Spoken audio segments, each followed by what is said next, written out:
What's good, Pride Squad, man? It's your boy JR here, back with another video. Still in that 2019 Scat thing, man. But I told y'all I was gonna bring on some more videos, man. So this video right here is just a simple video, man. It's just basically telling you the 3 things that I like and 3 things that I dislike about the Scat Pack. Now, me being a Challenger owner already, you know, I've kind of gotten over the minor things that I don't like. But from a new consumer's perspective, you know, they may see some things that, you know, they really don't like. But, you know, so I had to think back and try to figure out exactly what that is. But I'm gonna go on and get into it, man. So y'all stay tuned.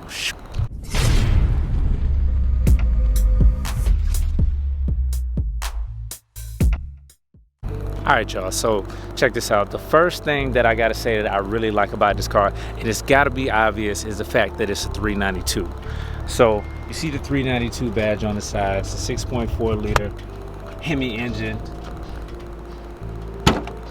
So you know I got to do it, man. You know I got to go on and pop the hood and show y'all exactly what it's looking like. So this motor right here, man, is a beast. It is a absolute beast. 6.4 liter, 485 horsepower motor, powered by SRT. I mean, it's really self-explanatory, man, but it's just the power on this thing is absolutely ridiculous, man. As y'all see in the video before this or after this, whichever you looked at first, it's got a lot of pull to it, man. It's got a whole lot of power to it.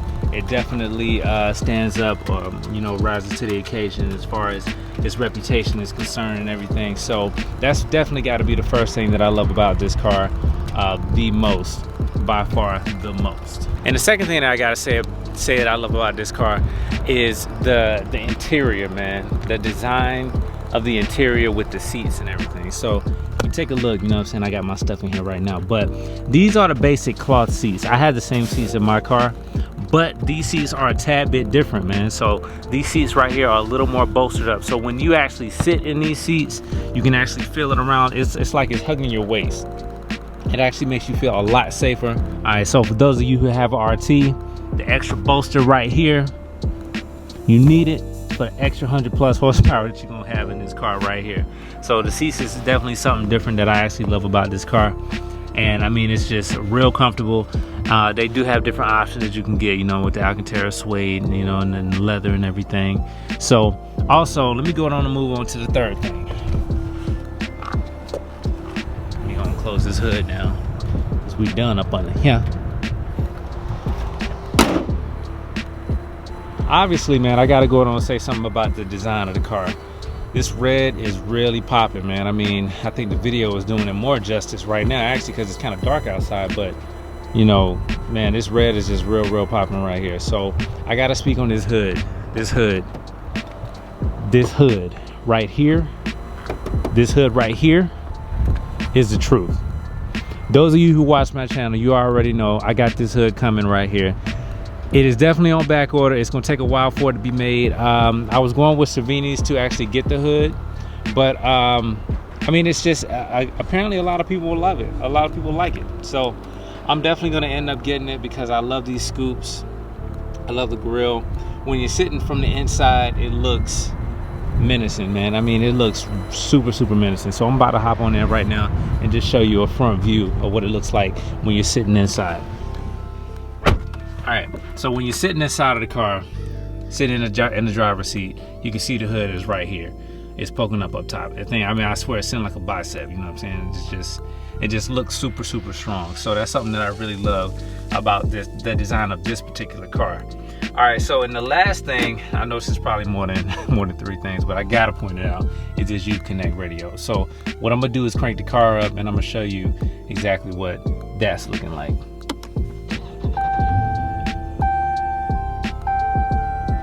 All right, so when we crank the car up, I mean, typically, you know, you would see like an SRT fly by or something like that. But see, that's stuff that really can be changed. Like all of this right here, this is like an SRT type design, you know what I mean? And if you have a Taser, you can have yours look like that. Only thing is you can't change is you're gonna see SRT pop across your screen. So if you have a problem seeing SRT, you don't want to put SRT mode on. But anyway, looking at this Uconnect system right here, It's really hard for y'all to tell, but this screen is so crisp right here. This screen is so crisp. So, I mean, of course, you still have your, you know, your normal FM and your XM radio and everything. But you also, you know, with like your Uconnect apps and everything, I mean, just the way that it's just, you know, everything kind of flows is just so perfect. So let me see. I have an Apple phone. I have an iPhone, and right now my iPhone is plugged in. So one thing about this radio that I love the most is the Apple CarPlay. When you plug your Apple phone in, everything, I mean, your phone is right here, literally right here. So everything that you need, apps and everything. And I mean, look at this. Just the way that you're able to like swipe and everything. See, you can't do this with like the 2016 models. I mean, you can, but it's like a little lag, you know what I'm saying? So it's like this system right here is so much cleaner, it's so much smoother. Everything is so much smoother. So I love how this looks right here, and just being able to use it. See, me personally, I don't use maps like that. I use Google Maps. So it's good to be able to just tap on that, and then you got Google Maps up. I mean, it's just perfect. I mean, the sound system is great. It's got an Alpine sound system, and that sounds really good. And this system is really quick. This particular car, you know, it does have the heated seats and everything, and the heated steering wheel. I will say, thank God it has a high and a low setting, because the high setting will burn your ass out of this car. I promise you. You have it on too long, you're gonna have hotcakes. Point blank period, you're gonna have hotcakes. But I mean, it's a real good feature to have, man. So I really like it. And I'm gonna show you also the backup camera. So when you put it in reverse, the video definitely does not do it justice, but this camera looks a lot better than like the earlier models. I mean, it's a lot cleaner and everything. So, you know, the guidelines and everything work smooth. I mean, it's a good looking camera. And also when you put it, so let's say like when I put it in drive, the camera doesn't go out immediately, but it has an X up top here, so I can actually roll forward and you can see the camera still there. But you tap on the X and then it goes back to the radio. So I think that's something, you know, that's something a little cool right there that you can actually do. Now, there is a feature with the taser, you know what I'm saying, where you can actually press the power button, and if you press it a couple times, it will just bring up the backup camera, and it could stay on no matter how fast you're going. It could just stay on. Like if you're traveling down the road and you press, you know, power, I think it's like 2 times or something, you know, with the taser, you can actually see what's behind you, you know, like right up on you while you're driving. You can be on a highway 70 miles per hour and you can actually do that. I can't do it right now because this is not my car. But anyway, man, so yeah, those are some of the things that I like. Now, the things that I dislike, and I know y'all gonna grill me on this right here, but I gotta do it. I gotta say it. So now, one thing that has not changed across the board based on all challenges that I've driven is the fact that there is lag. I promise you, man, look, since I've installed that pedal commander in my car, it's just made so much of a world of difference. Just the throttle response on that thing is ridiculous. So now every time I get in the car, it's like I almost think every car is slow, but it's just like from a dig, you know what I'm saying? Just stepping on the gas, it does kind of feel real spongy like. And I mean, that's not really a problem because the power is there, no doubt. Without a doubt, the power is definitely there. But when I step on the gas, even whether I have it in track mode or custom, you know, as a matter of fact, let me show y'all that real quick. Going back to back over here to this Uconnect. So, you know, you're gonna hit drive modes, press drive mode, and everything comes up. So right now, you know what I'm saying, it's in auto, you got sport, and then you got track, and everything kind of changes up. And then over here in the top left corner, you see performance pages, and this is the infamous dyno page right here, man. So as you can see with the dyno, it's just constantly running. I don't know if you can kind of see, it's like got some smaller notches up there. You see how they're just going. So it's recording everything right now. So if I tap on the gas, there it goes, it jumps up with it. And also you have a little camera feature here where you can take a snapshot of it. And I mean, that's real cool to have too, you know what I'm saying? So, and then of course you have your other stuff here where you can see your horsepower and your torque and everything. You got your G-forces and your gauges. You got all the stuff that you need, man. I mean, timers and all of that. I mean, I'm not gonna go into too much detail in that, but I mean, the dyno is cool. The dyno pages is cool. So one thing I am concerned about though, because y'all know me, I'll go on infotainment's website in a heartbeat and try to find this radio.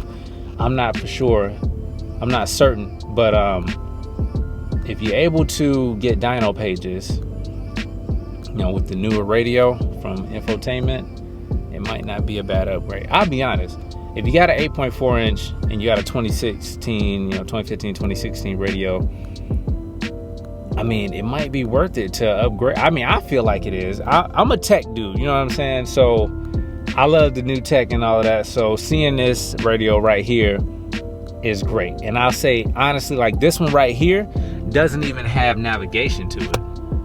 Look at that. It don't even have navigation. You can see it right down here. But since it has CarPlay, you can just tap on that, and then you got everything right here. So if you're familiar with my other videos, you'll see like with infotainment, they don't even have infotainment. They have different radios. So they have one like the regular 8.4 inch without the navigation, and they do have an 8.4 inch that comes with the navigation. Now I haven't been on that site lately, but if you get this new radio, and I don't want to mess up the acronym, I think it's like a RAQ or something like that, but if you get this new radio with Apple CarPlay, you don't even need, if they happen to sell one that does have navigation, you don't even need it, because you have Apple CarPlay here. You got Android Auto, I think that's what it's called, yeah. But you have that there too, so you don't even need to pay the extra bucks. I gotta go online and look at it and see, but you might be able to save you some pennies, you know what I'm saying? Instead of just getting a top of the line 8.4 like this, just going on get you just a regular one. As long as it's got CarPlay, you good to go. All right, but anyway, we got off topic. I'm gonna be honest, man, I really couldn't find a whole lot of things that I disliked about this car, but I can still say this: I do still have a lot of blind spots. So if we look back here, you see that big pillar, that ain't changing. A lot of times when I'm driving in the car right now, I have to put this seat back like this because I actually want to use that little small mirror, that little small window right there. So the blind spots in this thing definitely have not changed. I've gotten used to it. I know how to get around it, but my first time consumers who are are really looking for these challengers and want to know the good and the bad about it, it's probably, the blind spots are going to be tough, but you will get used to it and know how to look around and stuff like that. So, I mean, and that's cool. All right. And my last thing that I'll say that I probably dislike about it, and this is not really even a big dislike, it's something that you really shouldn't be complaining about, because you got a 392, you know why you got a 392, you know what comes along with getting a 392, and that's burning gas. So it's a 6.4 liter. I mean, it does have an MDS system. This is an automatic. So it does break down to 4 cylinders when you just cruising. And that's cool.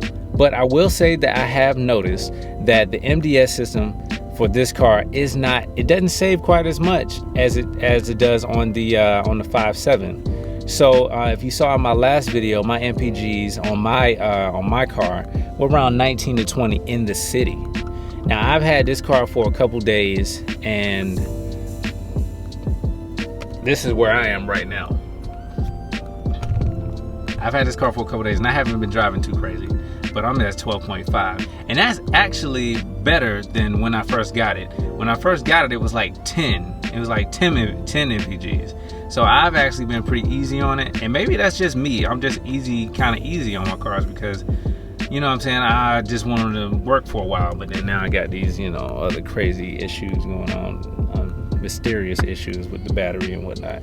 But anyway, so the gas is probably something that I probably don't like too much. But I mean, like I said, it's something you really can't complain about. You're getting a 392, you know what you're getting yourself into. It's an 8-cylinder, so big boy, 6.4 liter. You know what I'm saying? So, but that's pretty much it, man. Those are my likes and dislikes. Overall, I do like the car, but I will say, I gotta be honest with you. For the type of driving that I do and the things that I do, I think the 5.7 is really a good deal. With all the trim levels out there now, the 392 is probably the midpoint. But I think that if you're deciding on what kind of Challenger to get one based on the type of lifestyle that you live. You know what I mean? So, because these cars are expensive, really expensive.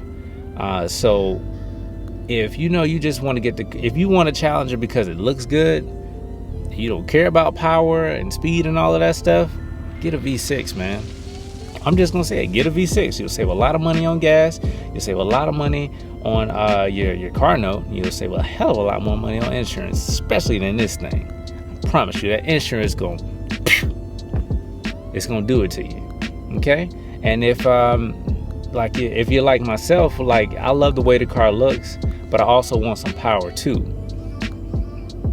but not too much power. And honestly, with where I drive and the things that I do on a daily basis, 375 is good for me. And I'm actually pushing a little bit more than 375 because I got the boiler attack, cold air intake, you know what I'm saying, little stuff like that.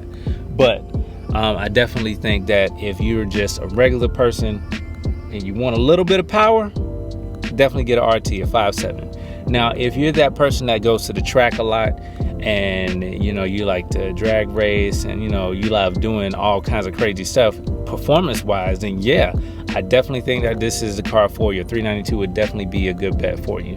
Other than that, man, anything higher than a 392, yeah, you got two different types of people. You got the person that's getting it just because, and then you got that person that's like a die-hard racing fan. I'm just gonna say it, man. Like, and I have no problem with that. If that's what you're into and that's what you love to do, by all means, I hope you're running 8s, 9s, you know what I'm saying? I hope you're getting really, really good times ultimately. But anyway, man, so I just wanted to point that out to you. I hope this video was helpful. If you did like the video, don't forget to hit the thumbs up button. Like it, comment, you know, share the video if you know, you have a partner or somebody who's thinking about getting a car, a Challenger, or even a Charger, you know what I mean? But yeah, I mean, it's really spacious. I'm just gonna be honest with you. You know, my family rides in this car all the time, in my car, but they ride in here all the time and they have no problem. They have plenty of space. It's the biggest muscle car out here right now as far as interior space and everything. So again, man, if you're on social media, follow me at JRTProductions 3 on IG. Snapchat, I almost said Scat Pack. Snapchat J_Rocks3. Facebook JRTProductions, man. Y'all make sure y'all be safe out here in these streets.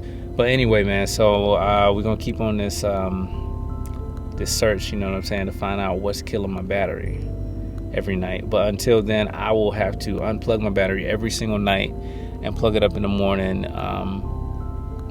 just to, you know what I'm saying, to get around and everything. And I think what I'm gonna end up doing now is the last resort, which is take it to Dodge, which probably should have been my first instinct, but I just was trying to find an inexpensive way. But I'm gonna take it to Dodge, let them diagnose it, hear what they have to say, and we'll go from there. But anyway, man, I want to thank y'all for riding with me. It's JR, man, JRT Productions. Oh yeah, don't forget to go online and buy your merch. Link in the description. All right, man, y'all be safe out in these streets. Y'all hold it down. I'm out. Peace.